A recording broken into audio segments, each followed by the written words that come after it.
I am here today to announce that I have severed all ties with my family and I don't want anything to do with them. I don't have anything to do with them. ሰላም ጤና ይስጥልኝ ቤተሰቦች ይህ መረጃ እንግዲህ ወይም ዛሬ ማቀርብላችሁ መወራት ከጀመረ ሰነባብቷል ቆየት ብሏል 3-4 ዓመት ይሆናል ግን አሁን በቅርቡ የአሜሪካን ወንድም የሆነው ፋይሰል ካህን አንድ ፕሬስ ኮንፈረንስ በመጥራት ያደረገውን ኢንተርቪውና ጠቅላላ ጉዳዩ ምን ይመስላል የሚለውን ከራሱ አንደበት የተናገረው ነው የምናገረው አንዳንዶቻችሁ አቃለውኝ ከኔ ጋር እንደምታገናኙት ከተለያየ ነገር ጋር ያገናኛችሁ ስም ማጥፋት ምናምን ነገር የሚል አማርኛ እየተፈጠረ ነው ያለው ቅርብ ጊዜ ግን መረጃን እንደ መረጃ ወሰዱ ብዙዎቻችሁ ለማወቅ ትፈልጋላችሁ አንዳንዶቻችሁ ደግሞ በተሳሳተ መንገድ እየተረዳችሁ ለሰውም እያስረዳችሁ ነው ይሄ ቃሲም ያለ ወይ ደግሞ እንደዚህ ነው የተባለው ምናምን ነገር ሳይሆን ራሱ ወንድሙ ምን አለ የሚለውን ነው ማቀርብላችሁ ከኔ ጋር አታገናኙት የገዛ ወንድሙ የተናገረውን እኔ እናገራለሁ እደግመዋለሁ ይሰመርበት የገዛ ወንድሙ የእናትና አባቱ ልጅ የሚናገረውን እኔ ተረጉምላችኋለሁ ወይ ምንነቱን አስረዳችኋለሁ ከኔ ከራሴ ምንም ነገር የለም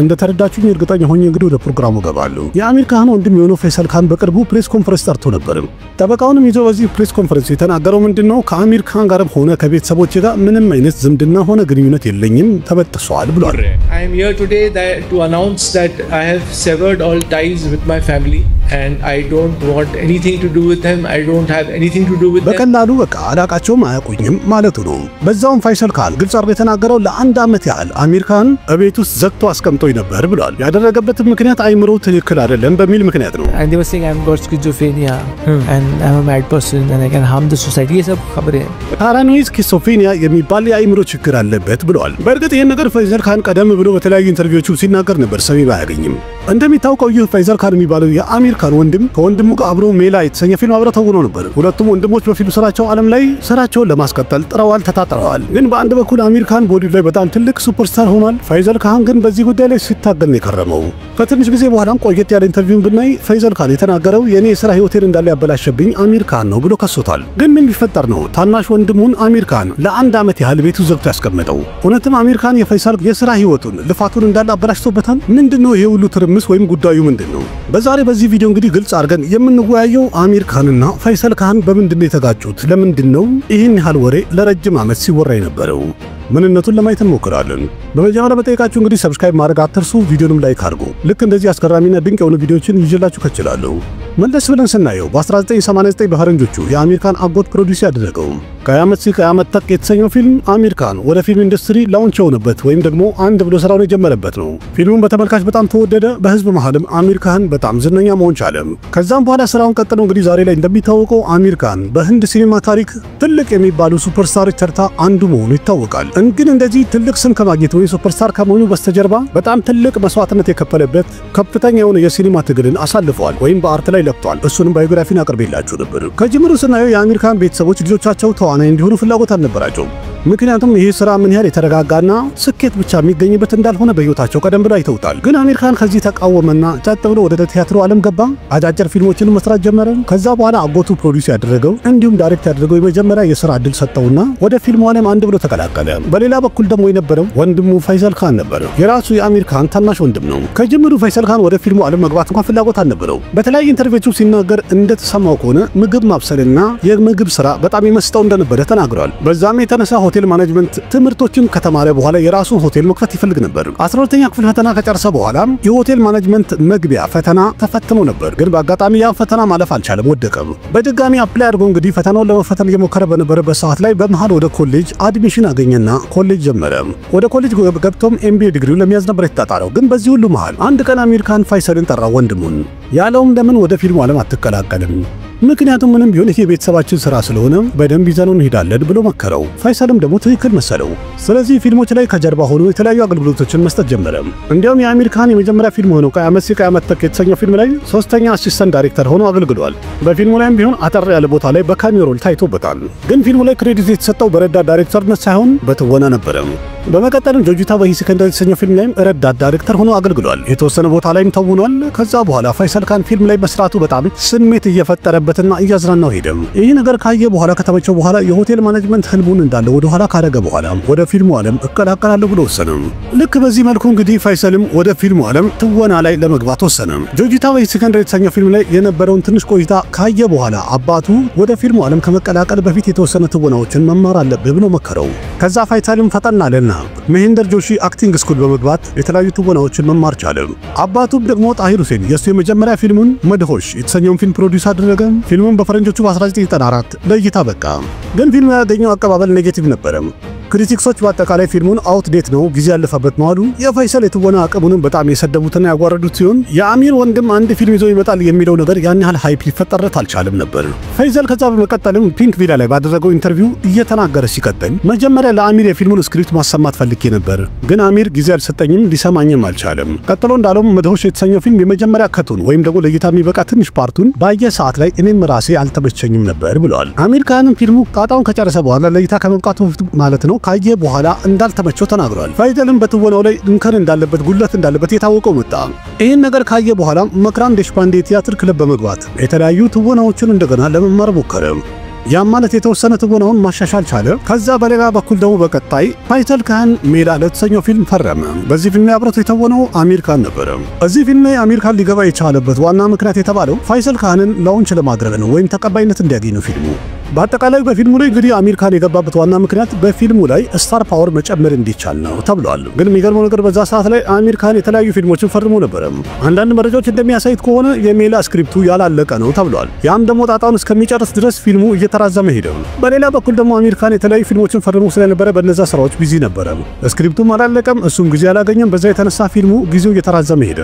እንዲያውም በኢንተርቪው ፈይሰል እንደተናገረው ከሆነ የሜላ ፊልም ዳይሬክተር የሆነው ደርሜሽ ደትህንና አሚር ካን በስራው ላይ የተነሳ በጣም ልዩነት ነበራቸው፣ በጣም ሲጨቃጨቁ ነበር ብለዋል። ያም ደግሞ አለመግባባታቸው እስከ ጸብ ሁሉ ደርሶ ነበር። የሜላ ቀረጻ ቦታ ላይ አሚር ተናዶ መጣና ለፈይሰል ያለው ማለትም ይህን ፊልም ላንተ ስል ነበር የምሰራው፣ ስለዚህ ሁለታችንም አንሰራም፣ እንወጣለን፣ ይቅርብን እስከ ማለት ደርሶ ነበር ማለቱ ነው።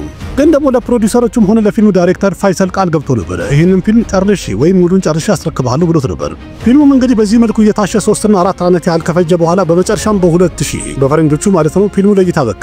የፊልሙ ፕሮሞሽን እንደሚታወቀው አሚር ካንና ፈይሰል ካን የሚተውኑበት ሁለት ወንድማማቾች ምርጥ አድርገው የሰሩት ፊልም የተባለ እንግዲህ በጣም ፕሮሞሽኑ ማስታወቂያው እየበዛ ነበር። እንደዛም ሆኖ ግን ያው ሁሉ የተጣጣሩለት ስራ በመጨረሻ ለእይታ ሲበቃ ፊልሙ ቦክስ ኦፊስ ላይም ሆነ በክሪቲክስ በጣም የወደቀ ፊልም ሊሆን ቻለ።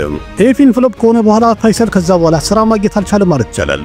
ትልልቅ የሚባሉ ፕሮዳክሽን ሃውሶች ፈይሰልን ለማስተወን ጭራሽ ፈቃደኛ አልነበሩም።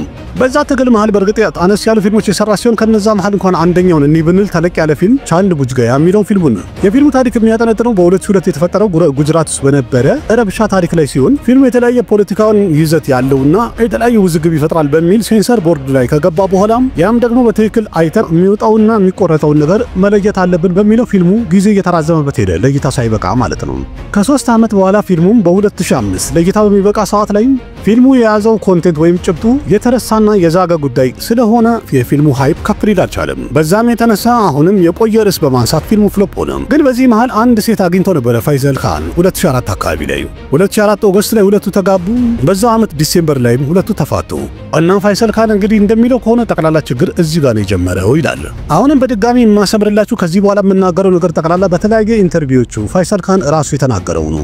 በተለያየ ኢንተርቪው የተናገረው እንግዲህ ታሪኩ ወሰብሰብ ያለ ሲሆን ሁሉንም አንድ ላይ አድርጌ እንግዲህ ታሪኩ በቀጥታ እንዲገባን ለማድረግ ሞክራለሁ። ፈይሰል ካን እንዳለው እንግዲህ እኔ ከተፋታሁኝ በኋላ ቤተሰቦቼ ድጋሚ እንዳገባ ፈልገው ነበር። ከዛ በኋላ ግን በጣም አስደገኛ የሆነ ነገር ተናግረዋል። እሱም ደግሞ አክስቴን በግድ እንዳገባ እያስገደዱኝ ነው ብሏል። ማለትም ለእናቱ የመጀመሪያ ያጎት ልጅ ምናምን ነገር ናት። ማለትም እንግዲህ አክስቴ ሲላት ያደጋትን ሴትዮ አግባሉት ማለት ነው። ይህን ነገር ሲሰማም እንግዲህ ፈይሰል ካን በጭራሽ አይሆንም ብሎ እምቢ አላቸው። ከቤትም ወጥቶ ለብቻው መኖር ጀመረ። ግን አንድ ቀን አሚር ካን ከ20 በላይ ሰዎችን ይዞ በመምጣት ወደ ፈይሰል ቤት ማለት ነው መጥቶ አንተ አይምሮ ትክክል አይደለም፣ ከዛ ሁሉም ሰዎች አንድ ላይ ፈይሰልን አነሱትና ከቤቱ ይዞት ወጡ። የተባለውም ፓራኖይድ ስኪዞፍሬኒያ የሚባል የአይምሮ ችግር ስላለብህ የሱን ሕክምና መውሰድ አለብህ ተባለ። በዚህም የተነሳ አሚር ካን ቤት ፈይሰል 1 ዓመት ሙሉ ዘግተው ብቻዬን ነጥለው አስቀምጠውኛል ብለዋል። የሚሰጡኝንም መድኃኒት አልውጥም በሚል ሰዓት ላይ ውሃ ውስጥ እየቀላቀሉ ይሰጡኝ ነበር። ያ መድኃኒቱን ደግሞ በቀን ውስጥ ለ20 ሰዓት ያህል ያስተኛኝ ነበር። ያ ማለት እንግዲህ 18 እና 20 ሰዓት ሙሉ በሚተኛ ሰዓት በቀን ውስጥ ምግቡ ላይ መድኃኒት ያደረጉ እንደሚሰጡት ታወቀው። फिर मैंने बुलाया उन लोगों को, लोग रोज आते थे सिस्टर मिलने. मैंने बोला सुनो, you are giving me some medicines, I know that because I am sleeping for 20 hours. So I said that listen, you'll stop all this, start giving me the proper dosage. I'll take the proper, at least dosage के हिसाब से तो मिले जितना उन लोग चाह रहे हैं, overdose तो नहीं हो जाएगा. I'll lose my life. तो फिर मैंने दवा लेना शुरू कर दी. ከዛ በመቀጠልም ለቤተሰቦቹ መናገር ጀመረ። ማለትም መድኃኒት የምትሰጡኝ ከሆነ እንኳን በልኩ በቅጡ ስጡኝ፣ ኦቨርዶዝ እንዳይሆንብኝ እባካችሁን ብዬ መድኃኒት ለመውሰድ ራሱ ፈቃደኛ ሆኜ ነበር ማለቱ ነው። ፋይሰልም እንግዲህ ስልኩ ተቀማ፣ 4 ቦዲጋርዶችም አብረው ተቀጠረለት። ምክንያቱም ፋይሰል ካን ከውጭ ዓለም ጋር መገናኘት እንዳይችል ተገለለ ማለት ነው። በዚህ ሁሉ ግርግር መሃል የፋይሰል ውፍረቱ 103 ኪሎ መድረስ ቻለ። አንድ ዓመት እዛ ከቆየ በኋላም ወደ ሌላኛው ቤቱ አሚር ካን እንዲዘዋወር አደረገ። በኢንተርቪው እንደተናገረው እንግዲህ ዶክተር ሃሪስ ሼቲ በሱ ስር ነበረኝ ሕክምና የሚደረግልኝ። በመጨረሻ ያለውም ሪፖርቱን አይቶ የፋይሰል ሁኔታዎች ለውጥ አላቸው፣ እየተሻለው ነው አለ። ማለትም ሁኔታዎች ትንሽ ለውጥ ስላለ እየተሻሻለ ስለሆነ ወደ ውጪ ለመውጣት ይፈቀድለት ማለቱ ነበር። ይህንን አጋጣሚ ተጠቀመና ፋይሰልም የኢድ ቀን ታዋቂ ጋዜጠኛ ጀማል ሼክ ጋር ሊሄድ ቻለ። ለጀማል ሼክም አንድ ኢንተርቪው ሰጠው። ለአንድ ዓመት ያህል እንዴት ቤቱ ዘግተው እንዳስቀመጡት እንደ እስረኛ፣ እንዴት በግድ መድኃኒት እንደሚሰጡት እና ቤተሰቡ ምን ያህል ይዞና እስረኛ አድርጎ እንደሚጫወትበትም የተናገረበት ነበር። ኢንተርቪውን ከሰጠው በኋላ ግን ፋይሰል ለጀማል ያለው ይህንን ኢንተርቪው ቆይ ለህዝብ እንዳታወጣው አለው። ምክንያቱም ነገሩ የቤተሰብ ስለሆነ። ጀማልም የሱን ቃል ሰማና አከበረለት። ከዛ በኋላ በ2007 ግን አንድ ቀን አሚር ካን ምን አለው? ሁላችንም አንድ ላይ ተሰብስበን ፍርድ ቤት እንሄዳለን። ፍርድ ቤት ሄደን የምናሳምነውና የምትናገረው አይምሮ ትክክል እንዳልሆነ እንደሚያምህ፣ የራስን ውሳኔ ራስን መወሰን እንደማትችል እንዲሁም ማንኛውም ዶክመንት ላይ የምትፈርምበትን መብት ጠቅላላ ለኛ ተሰጣናለህ አለው። ያም ማለት ማንም ሰው እንኳን ቢጠይቀውና ምንም አይነት ዶክመንት ቢቀርብለት ራሱ መፈረም አይችልም ማለት ነው። ሙሉ ለሙሉ ለቤተሰቡ አሳልፎ መስጠት ማለት ነው። የሱ ጠባቂ የሆነ ሰዎች ይፈርማሉ እንጂ እሱ ራሱ መፈረም አይችልም። ልክ እድሜው ያልደረሰ ህፃን ልጅ ቤተሰብ እንደሚፈርምለት ማለት ነው። ይህ ነገር ሲሰማ ፋይሰልን በጣም ደነገጠ። አሚር ለምንድን እንደዚህ የሚያደርገኝ? ከዛም ሁኔታውን ሳይ ስለፈራሁኝ በሚቀጥለው ቀን እፈርማለሁ እዚህ ወረቀት ላይ ብሎት ከወጣ በኋላ በፍጥነት አንድ ኢንስፔክተር ጓደኛ ነበረው፣ ሚስተር ሰንኬ፣ ለሱ ደወለለት። ኢንስፔክተር ሰንኬም ያለው በፍጥነት የመንግስት ሆስፒታል ሂድ እና ራስን ቼክአፕ አስደርግ፣ አይምሮ በትክክል ጤነኛ መሆንን የሚያረጋግጥ ዶክመንትን ተቀበላቸው። ምክንያቱም አሚር ካን አንተን በግል ዶክተር ቼክ ስላስደረገ ያ መረጃ ፍርድ ቤት ተቀባይነት አይኖርህም አለው። ያው የግል ሆስፒታል በስምምነት ስለሚደረግ ፍርድ ቤት ተሰሚነት የለው። ከዛም ኢንስፔክተር ሰንኬ ያለው ለትንሽ ቀን ተሰወረ አለው። ማለትም የህክምና ውጤት እስከሚመጣ ድረስ ኢንስፔክተሩ ተደበቅ ማለቱ ነው ማለት ነው። በመቀጠልም ፋይሰል ካን እንደተናገረው ከሆነ በኢንተርቪው የአሚር ካን ቀኝ እጅ የሚባለው ቢመል ፓሪክ ደወለለት፣ እንገናኝ ብሎም ቢሮ ጠራው። ምክንያቱም ስለዚህ ጉዳይ ወይም ክርክር ስላወቀ ነው። ግን የጠራው ግለሰብ ቢመል ፋይሰልን ወደ ቢሮ ከገባ በኋላ ገፍትሮ ነበር የጣለው። በንዴትም ፋይሰል የተናገረው እኔ ሆስፒታል ወይም የመንግስት ሆስፒታል ሄጄ ቼክ አስደርጊያለሁ፣ ስለዚህ እኔ ሳሎን አሚር ራሱ እስር ቤት ይገባል አለው በንዴት። ግን ኢንስፔክተር ሰንኬ ብሎት የነበረው የሆስፒታል ውጤት እስከሚመጣ ድረስ ተሰወር ነበር ያለው። ስለዚህ ይህን ቃል ካስታወሰ በኋላ ፋይሰልን በፍጥነት ኖላብላ የሚባለው ከተማ ውስጥ ሄደና አንድ ሆቴል ውስጥ ረፍት አደረገ። ይህን ነገርም ለአንድ ጠበቃው ነገር፣ ያ ጠበቃው ደግሞ አሚርንም በደንብ ያውቀው ነበር። በዛ መሃል ፋይሰል ካን መጥፋቱ ሚዲያ ላይ መነጋገሪያ ሆነ፣ ዜና ሆነ። የፋይሰል እናትና እህቱም ፖሊስ ጣቢያ ሄደው ያመለከቱ ሲሆን ክሱ ላይ የጻፉትም እናትና እህቱ ፋይሰል አይምሮ ትክክለኛ ጤነኛ አይደለም፣ ለማህበረሰቡም አደገኛ ነው አሉ። ግን ቀደም ብሎ ጉዳዩን የነገረው ያ ጠበቃ ለአሚር ቤተሰቦች ሁሉም ነገር ተናገረ፣ ያለበትን ፋይሰል ሎናብላ ውስጥ እንዳለ ተናገረ፣ አጋለጠው። ከዛም ፖሊስም ሄደና ፋይሰልን ካለበት ቦታ ያዘው፣ ስልኩንም ቀሙት። ከዛ ወደ ሙምባይ መልሶ አመጡት። ፋይሰል መያዙን ደግሞ ኢንስፔክተር ሰንኬ አወቀ። ፖሊስ ጣቢያም ደውሎ እሱ በመናገሩ የተነሳ ፋይሰል ስልኩን መልሶ ማግኘት ቻለ። ከዛ በኋላ ደግሞ የሥራ ባልደረባው የሆነው ቢዝነስ ፓርትነሩ ጋር መደወል ቻለ ፋይሰል። ይህ የሥራ ጓደኛው ማለት እንግዲህ አንድ የፍየሎችና የበጎች ማራቢያ ድርጅት ለመክፈት ፕሮግራም ወይም እቅድ እያወጡ የነበረ ጓደኛው ነው። ያ ጓደኛውም በፍጥነት አንድ ጠበቃ ለጉዳዩ እንዲከራከርለት ሊያቆምለት ቻለ። ፋይሰልም ወደ ፍርድ ቤት ሄደ። ፍርድ ቤትም እንግዲህ የምትናገረው ነገር ካለ በሚባል ሰዓት ላይ አሚር ካን ለአንድ ዓመት ያህል ቤቱ እስረኛ አድርጎ አስቀምጦ ነበር አለ። ያለሱ ፍቃድም ሆነ ያለምንም ዶክተር ምርመራ የሕክምና ውጤትም በግድ የማይታወቅ መድኃኒት ሲያጠጡኝ ሲያግቱኝ ነበር ብሎ ተናገረ። በዚህ መሃል የአሚር ካንና የፋይሰል ካን ትክክለኛ አባታቸው ጣሂር ሁሴን ከቤት ተለይቶ ነበር የሚኖረው። በዘናዎቹ መጨረሻ አካባቢ ላይ ከባለቤቱ ጋር ተፋቶ ስለሆነ አባታቸው በድጋሚ ሌላ ሴት አግብቶ ነበር። ያም ማለት እንግዲህ የቤተሰቡ ግንኙነት ወይም ቀረቤታ ከአባታቸው ጋር ጥሩ አልነበረም። ስለዚህ ጣሂር ሁሴንም አዲሱ ሚስቱን ይዞ ለብቻው መኖር ጀመረ። ፈይሰል ለአባቱ ጠቅላላ ሁኔታውን አስረድቶ ነግሮት ነበር። ከዛም በአባትና በአሚር ካን መሃል ፈይሰል ካን እኔ ጋር ይኑር የሚል የህግ ክርክርም ተነስቶ ነበር። ፍርድ ቤቱም እንግዲህ የወሰነው በሰዓቱ የፈይሰል የአይምሮ ጤንነት እንግዲህ ጄጄ ሆስፒታል የመንግስት ሆስፒታል ምርመራ ይደረግለት እውነትም ያመዋል ወይስ ጤነኛ ነው የሚለው ይጣራልኝ ብሎ አዘዘም። እዛ ሆስፒታልም ፈይሰል ካን ለ20 ቀን መቆየት ቻለ። ግን በዚህ 20 ቀን ውስጥ በጊዜያዊነት የፈይሰልን ጉዳይ የሚከታተለው ጣሂር ሁሴን ወይም አባቱ ይሁን ብሎ ውሳኔው አሰምቶ ነበር ፍርድ ቤቱ። ግን ከትንሽ ጊዜ በኋላ ጣሂር ሁሴን ከዚህ ጉዳይ ላይ ወደ ኋላ መሸሽ ቻለ። ምክንያት ነው ብሎ እንግዲህ ፈይሰል ካን ያስቀመጠው አሚርና ቤተሰቦቼ አባቴ በየወሩ የሚያገኘው የነበረ ገንዘብን ከልክለውታል ብሏል። እንዲያም አንተ ከዚህ ጉዳይ ካልወጣ ጭራሽ ገንዘብ አንሰጥህም እስከ ማለት ደርሰዋል ብሎ መስክሯል ወይም ተናግሯል በኢንተርቪው። फिर से जब मेरे फादर ने एक दिन बैकआउट कर दिया बिकॉज आमिर इन लोगों ने प्रेशर डाला, मेरे फादर के फाइनेंशियल प्रेशर, उनका पैसा पानी रोक दिया।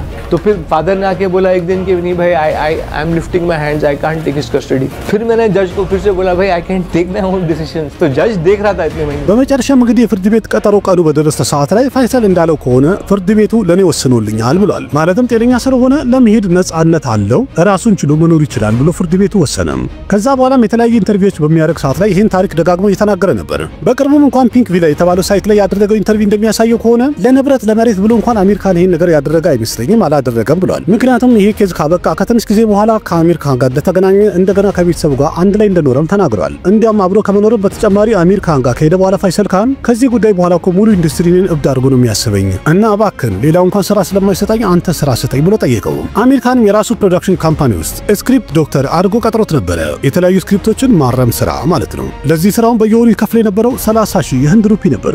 ግን እንደዛም ሆኖ በዚህ ስራው አሚር ካን አላገኘም ወይም አልረካበትም። በመጨረሻም አሚር ካን ፈይሰል ካን ከስራ አባረረው። በዚህ ውሳኔውም በጣም ተናድጄ ነበር፣ ደስተኛ አልነበርኩም። ግን ሌላ ስራ እስከማገኝ ድረስ እና ራሴን ችዬ በእግሬ እስከምቆም ድረስ በየወሩ ደሞዙ እንዲሰጠኝ ብሎ ስለጠየቅኩት በየወሩ ሲሰጠኝ ሲከፍለኝ ቆይቷል ሳልሰራም ብሏል። ያም ማለት እንግዲህ የወንድሙን ድጋፍ ስላገኘ ፈይሰል ካን ከቤተሰቡ ጋር በየጊዜው ጥሩ ዝምድና እየፈጠረ ሄደ። ያ ሁሉ ችግር እንዳለ እየተረሳ እሳቱም እየተዳፈነ ሄደ። እንዲያውም የአሚር ካን ሴት ልጅ ባገባች ሰዓት ላይ ፈይሰል ካን ፕሮግራሙ ላይ ተገኝቶ ነበር።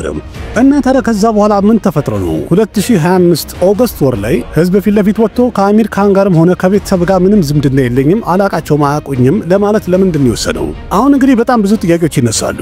ቀደም ብለን እንዳየነው እንግዲህ ሐኪም ቤትም ሆነ ወይም ሆስፒታልም ሆነ ፍርድ ቤቱ ንጽህናውን አረጋግጠዋል ወይም ጤነኛ እንደሆነ ተናግረው ነበር። ያም ማለት የአእምሮ ችግር የለበትም።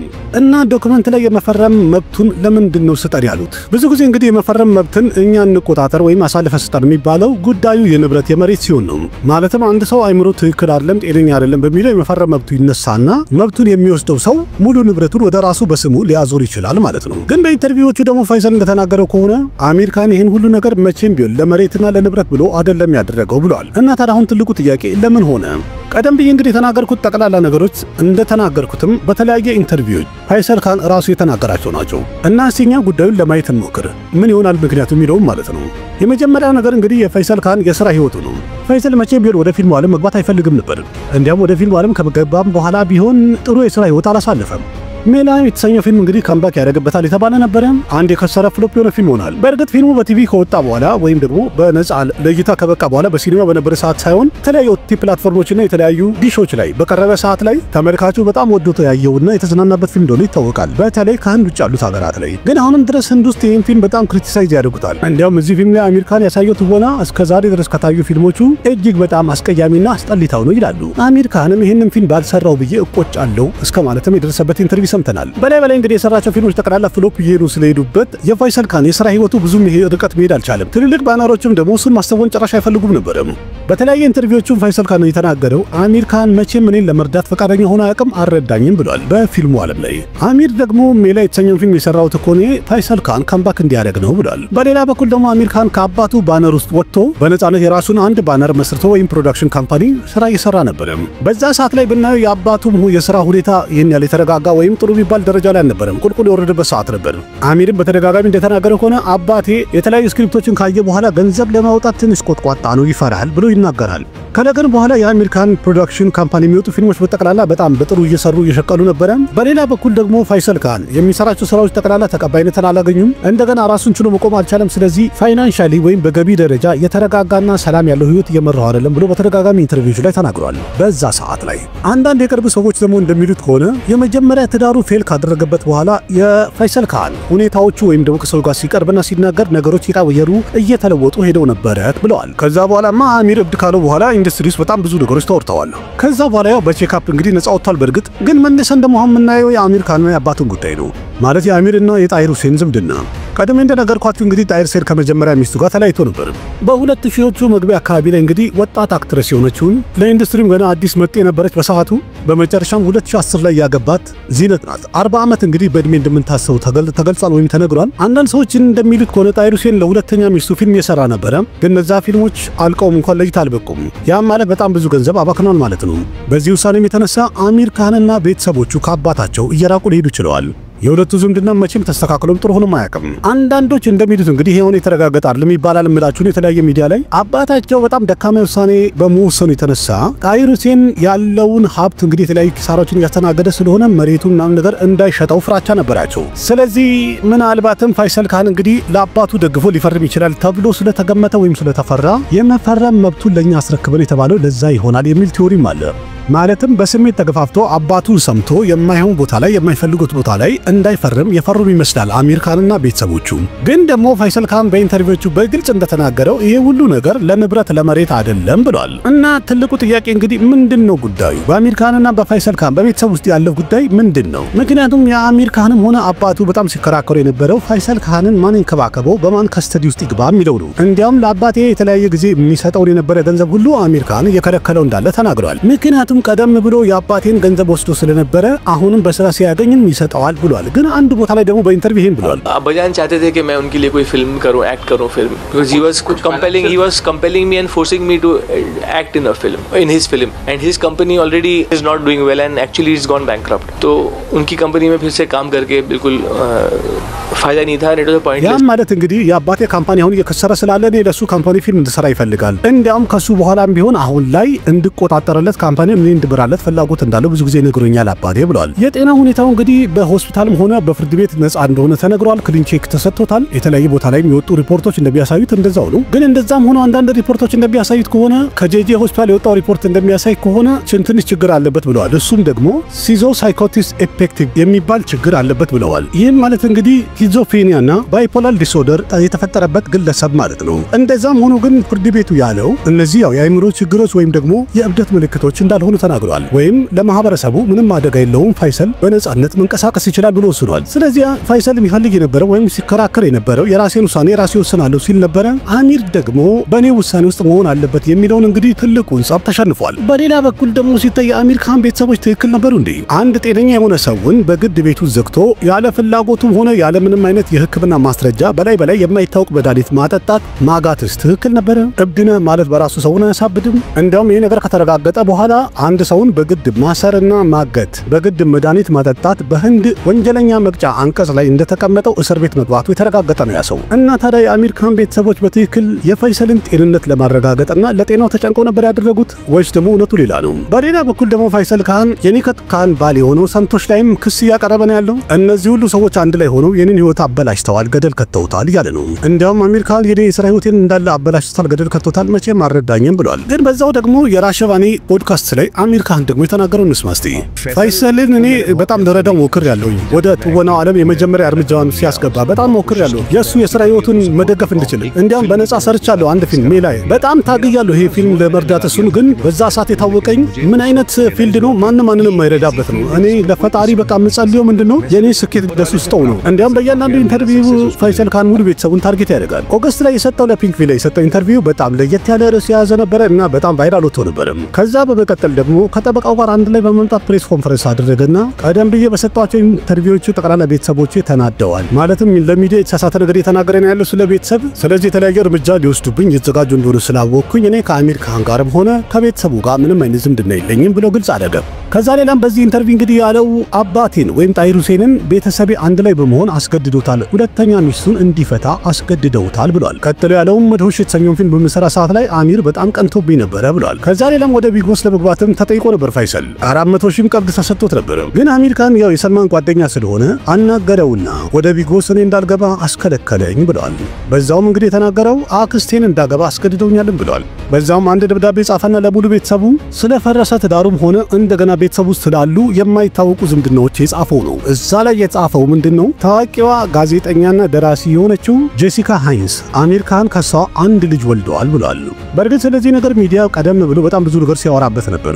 ይህን ሁሉ ከተናገረ በኋላ እንግዲህ በመጨረሻ የፋይሰል ጠበቃ ያለው ለአሚር ካን እኛ አንድ የፍርድ ቤት መጥሪያ እንልክለታለን እና ስለዚህ ጉዳይ ፋይል አድርጎ ጠቅላላ ምንነቱን እንዲያስረዳንና ለፍርድ ቤቱ ግልጽ አድርጎ እንዲናገርም እንፈልጋለን ብሏል። ቀደም ብሎም ደግሞ ፋይሰልን ያከመው የነበረው ያ የግል ዶክተርም ላይሰንሱ ካንስል እንዲደረግም ፍርድ ቤት ክስ አቀርበናል ብለዋል። ከዚህ ፕሬስ ኮንፈረንስ በኋላ ከአሚር ካን ቤተሰቦች አንድ ስቴትመንት ወጥቷል። እነሱም ያሉት ፋይሰል ካን ባደረገው ፕሬስ ኮንፈረንስና በተናገረው ቃላት እኛ በጣም ከፍቶናል፣ ቅር ብሎናል። እናቱን፣ እህቱን እና ስለ አሚር ካን የማይገቡና ያልተገቡ ቃላቶችን ተጠቅሞ ተናግሯል። ግን ነገሮችን በተሳሳተ መልኩ ለሚዲያ ሲያቀርብ ይሄ ለመጀመሪያ ጊዜው አይደለም። እኛ ለፋይሰል ያደረግነው ነገር በአጠቃላይ የተለያዩ ምርመራዎችን ካደረግን በኋላ ለጤናው ተጨንቀን ያደረግነው ብለዋል። እናም ለምን በክፋት እንዳየው ባናቀም ግን እኛ ተጨንቀንና በፍቅር ያደረግነው ነገር ነው እስከ ማለትም ደርሰዋል።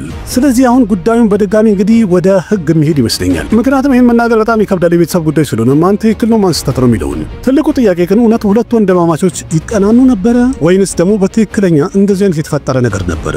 ይሄን እንኳን እንግዲህ ወደፊት ሄደን ጊዜ ነው የሚፈታው። ይሄ ሁሉ ነገር እንግዲህ በእርግጥ ከምንም ጋር የሚገናኝ አይደለም። ግን ቪዲዮ በጣም ቫይራል ስለወጣና ብዙዎቻችሁ ስለጠየቃችሁ አቃለሁኝ በትክክል እንደማትረዱ ነገርን ቀጥታ ለመረዳት ሞክሩ። እኔ የሚባለውን ነገር ወንድም ስለ ወንድሙ ያደረገውንም ወንድም በወንድሙ ላይ ያወራውንም በአጠቃላይ ነግሬያችኋለሁ። ምን ይመስላችኋል እናንተ? ጉዳዩ ምንድነው? ማን ትክክል ነው ማን ስህተት ነው? ይሄ ሁሉ ነገር ለምንድን የተፈጠረው? በእርግጥ ቆየት ብሏል። ዛሬ አዲስ አይደለም። አሁን ላይ በጣም በከፍተኛ ሁኔታ መነጋገሪያ ስለሆነ እንጂ ይሄ ነገር መወራት ከጀመረ ቆየት ብሏል። በጣም ከ8 ዓመት በላይ የቆየ ነው።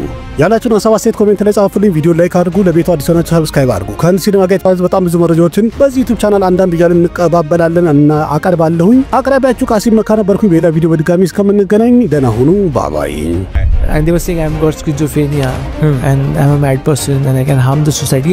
I am here today to announce that I have severed all ties with my family and I don't want anything to do with them. I don't have anything to do